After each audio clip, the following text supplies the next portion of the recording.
Yo les gens, comment ça va bien? C'est Lightmall et on se retrouve sur Yu-Gi-Oh! Master Duel pour faire des petites parties avec notre deck Roid. Ce deck qui a pour seul et unique but d'invoquer des grosses fusions pour détruire son adversaire. Mais est-ce que ce deck est bon? Pas vraiment, parce que déjà c'est un deck de l'animé, donc il est fait pour être un peu simple à comprendre par les téléspectateurs et surtout par les enfants. Mais bon, est-ce qu'il n'en reste pas fun? Alors ça, pas du tout. Juste je m'éclate avec ce deck et j'espère que vous allez l'essayer et prendre autant goût, surtout qu'il ne coûte pas très cher. Bon allez, on commence par le premier combat. Et déjà, le premier truc qu'on peut voir, c'est que j'ai une très bonne main. Parce que je peux déjà faire ma grosse fusion, la base mobile Roid, en invoquant tout simplement un premier monstre fusion Roid grâce à la fusion préparée. Bon, là j'ai que Steam Gyroid. Et en plus, je peux utiliser la fusion préparée pour aller chercher une carte Roid classique, pour la fusionner avec ma fusion et ainsi avoir mon monstre. Vu que j'utilise polymérisation, derrière j'ai encore la réserve de fusion pour encore avoir des ressources en main, on va dire. Donc au moins ça pour le coup, ça sent très bon pour nous et on attend tout simplement ce que va faire l'adversaire. Déjà, dès le début, bon, on pouvait un peu s'attendre avec son logo, mais on voit qu'on est face à un deck rouage ancien. Et là, je suis extrêmement confiant, parce que je sais que lui, son main monster n'a que 4500 d'attaque. Bon, même s'il peut ni se faire contrôler par les attaques magiques, ni par les attaques pièges, on sait que nous, au moins, on est tranquille. Mais je vois pas qu'est-ce qu'il peut faire pour détruire mon monstre. Et là, je vois très bien qu'il ne connaît pas le deck Roid, car il invoque quand même son monstre le plus puissant, alors que j'ai ma base mobile sur le terrain et qu'il ne peut pas la détruire. Donc pas de souci, je vais utiliser ma réserve fusion pour me refaire un peu une main et avoir le plus de monstres possible, et surtout pour vider un peu mon deck en espérant avoir la ville Mégaroid. En plus, énorme coup de bol, ça arrive, du coup je peux invoquer mon Barbaroid grâce à son monstre à 4500, vu que mon Barbaroid a que 4000. Je détruis tous ces petits monstres avec le Barbaroid, comme ça avec son effet je fais énormément de dégâts. Et en plus, avec la ville Mégaroid, je peux échanger l'attaque et la défense de mon monstre pour avoir 5000 d'attaque et détruire son main monster. Bon, pour le sous-marine Roid, je l'utilise juste pour faire un peu de dégâts et le renvoyer à main.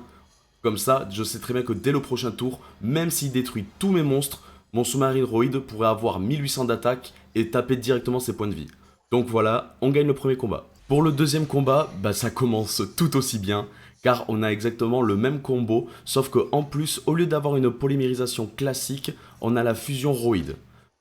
Bon, dès le premier tour, je fais d'abord un mix Roid, vous devez toujours faire un effet avant votre combo, en tout cas dès que possible, car tout simplement, comme vous voyez, ça m'a permis d'esquiver la hache, car il a préféré le faire sur le mix Roid, alors que franchement, je m'en moquais en gros de son effet, et derrière, je peux faire ma fusion préparée pour invoquer Steam Gyroid, et en plus derrière, encore la connexion Roid, pour m'invoquer ma base mobile Roid. Bon, grâce à ma carte fusion, le monstre ne peut pas être détruit par des effets de cartes. Donc là, on peut toujours lui dire bonne chance pour détruire mon monstre, même si franchement, il aurait pu le détruire. Car après avoir utilisé une carte magique qui permet de piocher 2 cartes s'il fait une sacrifice à 2 monstres, il décide d'invoquer Kaiju de son côté du terrain, au lieu de tout simplement l'invoquer du mien et de me sacrifier mon monstre Roid. Bon, c'est un choix, il a préféré piocher 2 cartes que détruire mon monstre, même si franchement, je pense réellement que c'est un très mauvais choix, car vu ma petite main, s'il m'aurait détruit mon monstre, surtout que moi avec un kaiju je peux rien faire, j'ai aucune carte qui synergie avec, il m'aurait mis vraiment dans le mal. Et à mon tour, je préfère invoquer un Thunderoid en utilisant l'effet de ma base mobile, afin de taper directement ses points de vie. Même si j'aurais pu aller chercher un autre monstre avec mon Dragon Roid, je préfère le garder en main et attendre de voir quel autre monstre je vais piocher. Et là, il va me faire un coup qui va me faire vraiment chier. C'est que dès que c'est la fin de mon tour, il invoque le slime métallique. Et bon, quand un joueur invoque le slime métallique, on sait tous très bien ce qu'il va avoir derrière. Il va avoir le dieu égyptien métallique qui aura comme effet tout simplement de recevoir toutes les attaques de tous les monstres tant qu'elle n'est pas détruite. Ce qui veut dire que je ne peux plus attaquer directement ses points de vie avec mes Tandoroïdes ou avec mes sous-marines Roïdes. Au moins, il ne peut pas m'attaquer de son côté non plus. Et là, il va faire le coup qui va lui faire perdre la game. Il va utiliser l'effet de la Morphojar qui tout simplement envoie toutes les mains dans le cimetière et fait piocher 5 cartes à tous les adversaires. Mais face à un deck Roid, il ne faut jamais envoyer les cartes au cimetière. Tout simplement parce qu'il a un monstre, le Mix Roid, qui a comme effet d'invoquer un monstre fusion Roid du même niveau que le nombre de monstres bannis depuis le cimetière. Donc vous allez voir, il va vite le regretter. Il réussit enfin à détruire notre monstre fusion grâce à une fusion Prédaplante qui lui permet de sacrifier un monstre fusion de n'importe quel côté du terrain. Bon, ça nous embête, mais au moins on a une main bien fournie grâce à sa Morphojar, et surtout qu'on pioche la connexion Megaroid, ce qui nous permet de refaire une fusion base mobile. Oh, d'abord on sacrifie notre Dragoroid pour un peu nourrir le cimetière, tout comme le Mixroid, mais cette fois ça aura une utilité. Ça permet d'invoquer un Drillroid, et vu qu'on en a déjà un en main, on peut invoquer le Thundoroid qui derrière servira à invoquer la base mobile. Et voilà, grâce à tous ces sacrifices, on a enfin 11 monstres dans le cimetière. Et pourquoi 11 monstres c'est le bon nombre? Tout simplement parce que ça permet d'invoquer Barbaroid qui va tout simplement pulvériser tous les monstres de l'adversaire. Car il a comme effet qu'il peut attaquer une fois tous les monstres sur le board. Et en plus, à chaque fois qu'il détruit un monstre, il fait perdre 1000 dégâts supplémentaires. Donc il a beau avoir 4400 PV, on va quand même le pulvériser et gagner ce deuxième combat. Alors par contre, pour notre troisième combat, notre main elle est un peu plus faible. Mais au moins, on aura un petit combo que je pourrais vous montrer qui est assez sympa, qui est tout simplement la ville Megaroid avec le Camion-Roid qu'on vient de piocher. Bon, bien entendu, le fait de faire venir Steam-Roid avec le déploiement fusion est un gros misplay. Je voulais invoquer un Steam-Roid du deck, pas de ma main. Mais bon, vous allez voir qu'au moins, grâce à ça, j'ai beau avoir une main très faible, le deck peut très vite se renouveler.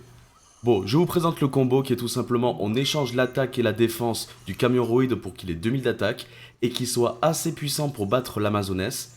Et en plus, vu qu'on l'a mis KO avec ce monstre, on peut utiliser son effet qui est tout simplement de aspirer l'Amazoness un peu comme un renoncé et de tout simplement prendre son attaque. Bon, malheureusement, notre monstre va pas durer très longtemps car il va se faire détruire par une sorte de fissure.